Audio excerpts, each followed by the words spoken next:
Hello friends, नमस्ते, प्रणाम। कैसे हैं आप? तो जैसे कि बच्चे स्कूल चले गए हैं और मॉर्निंग टाइम है, तो एक्सरसाइज वगैरह मैंने कर ली है।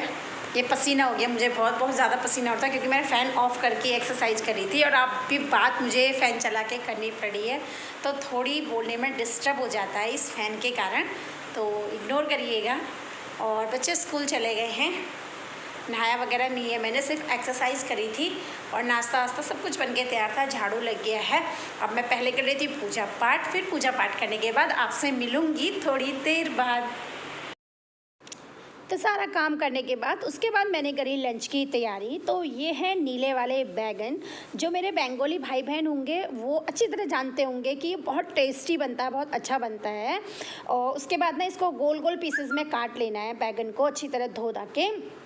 उसके बाद इसमें मिला देने अपने रेगुलर रोज़ के मसाले, धनिया पाउडर, हल्दी पाउडर, गरम मसाला, नमक मिला के इसको अच्छी तरह उसमें। और लेकिन इसमें जो मेन होता है ना, वो होता है सरसों का तेल। सरसों का तेल डाल के इसको अच्छी तरह एक एक लेयर में सबको लगा देना है और थोड़ी देर के लिए इसको रख देना, 2-3 मिनट के लिए रख देना। उसके बाद पैन रखना अच्छी तरह। जब ये मिक्स हो जाएंगे तो आप इसको, कई लोग डीप फ्राई भी कर लेते हैं, लेकिन मैं डीप फ्राई नहीं करती हूँ। जैसा मैंने देखा, जो बंगाली होते हैं वो लोग भी इसको डीप फ्राई नहीं करते, हल्के से ऑयल में बनाते हैं। तो मैंने पैन रखा पहले नॉन स्टिक, उसमें डाला ऑयल।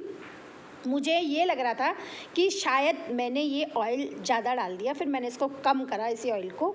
और इसमें ना अच्छी तरह जितने भी पैन में आपके आते हैं ये उतने डालना, ज़्यादा भरना मत इनको, जिससे कि अच्छी तरह पक जाएं। तो मैंने पैन में इनको डालने के बाद इनको ढक दिया सिर्फ 2-3 मिनट के लिए। हमें पता रहता है कि बैगन किस टाइम पे हो जाएंगे, किस टाइम पे बन जाएंगे। और ना सच में बहुत टेस्टी और बहुत क्रिस्पी होते हैं। तो जो भी मेरे बंगाली भाई बहन हैं, अगर ये रेसिपी देख रहे हैं तो मुझे बताना मैंने ये गलती क्या करी है इसमें और कैसे अच्छा बन सकता था ये।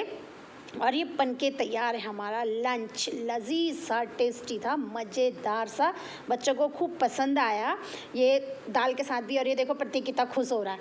जब मैं प्लेट लगाती हूँ ना, सबसे पहले तो प्रतीक बैठ जाता है, ये प्लेट मेरे को दो, इसको मैं खाऊंगा। ये प्राप्ति डांस। तो खाना वगैरह भी हमने खा लिया है, बच्चे अब टीवी देख रहे हैं क्योंकि खाना पीना खा लिया था। तो मैंने सोचा हम थोड़ी सी वॉकिंग कर लेते हैं। तो रुद्र और मैं कर रहे हैं थोड़ी सी वॉकिंग। और गर्मी भी बहुत होने लग गई है, बहुत ज़्यादा होने लग गई है। ये गर्मी से तो ना मेरे सिर भी दर्द हो जाता है, क्योंकि आजकल मुझे ऐसा लग रहा है कि मेरी नींद भी पूरी नहीं हो रही है। पता नहीं क्यों अचानक से थोड़ी थोड़ी चीज़ में नींद टूट जा रही है। और मौसम तो कभी ऐसा लगता है कि तूफ़ान आएगा। आपके वहाँ कैसा मौसम है बताना ज़रूर। कभी ऐसा लगता है तूफ़ान आएगा, मौसम ऐसे ही बना रहता है कि बारिश आएगी, तूफ़ान आएगी, लेकिन उमस जैसी हो रही है, बहुत ज़्यादा गर्मी हो रही है। आपके यहाँ मौसम कैसा है बताना ज़रूर। तो खाने में आज हमने बनाई थी आलू और तुरई की सब्ज़ी। तो आज सब्जी मैंने सोचा मैं आपके साथ अपनी एक बात शेयर करती हूँ। जब मेरी शादी हुई थी ना, मैं तुरई छिल रही थी, तो इसी बात से मुझे एक बात याद आई। तुरई छिलना मुझे अभी भी प्रॉपर अच्छी तरीके से नहीं आता है। तो मैं जब सब्ज़ी छिल रही थी, मुझे एक बात याद आई थी, तो मैंने सोचा मैं आपके साथ शेयर करूँगी। जब मेरी शादी हुई थी ना, तो मुझे खाना बनाना नहीं आता था, क्योंकि खाना अधिकतर हमारे घर में या तो मेरी मम्मी बनाती थी या मेरी दीदी बनाती थी। शादी के टाइम जब मेरे पापा मेरे घर आए, तो मेरे पापा ने मेरे हस्बैंड से पूछा था तुम्हें ये खाना खिलाती है या नहीं खिलाती है, क्योंकि मैं और काम कर लेती थी, जैसे झाड़ू पोछा वगैरह। तो खाना बनाना मेरे लिए बहुत बड़ा टास्क हो जाता था।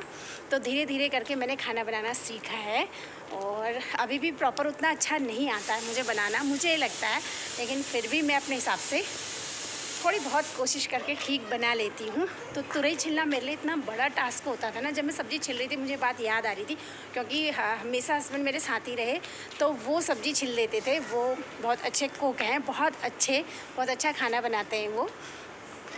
तो ये तुरई छिलना, कटहल छिलना, जो ऐसे काम होते हैं ना, आपको कैसे लगता है मुझे बताना है। कटहल भी मुझसे नहीं छिला जाता है, इस मारे मैं कटहल भी नहीं बना पाती हूँ। या मेरी मम्मी छिल देगी, अब मम्मी आएगी तो मम्मी छिलेगी तो हम रेगुलर बना लेंगे। और छिलने के डर के मारे मैं हमेशा नहीं बना पाती हूँ। और मुझे हाथ बार बार ऐसे करना पड़ रहा है ना, वो इसलिए कि मच्छर बहुत ज़्यादा हो गए हैं अब गर्मी से। कहते हैं लू चलेगी, मच्छर मर जाते हैं, पता नहीं, मुझे तो नहीं लगता कि मच्छर मरते नहीं मरते हैं। तो ये था हमारा आज का दिन। मिलते हैं आपसे कल एक नेक्स्ट ब्लॉग के साथ। स्वस्थ रहिएगा, मस्त रहिएगा, अपना ध्यान रखिएगा, क्योंकि आप सबके लिए अनमोल हैं।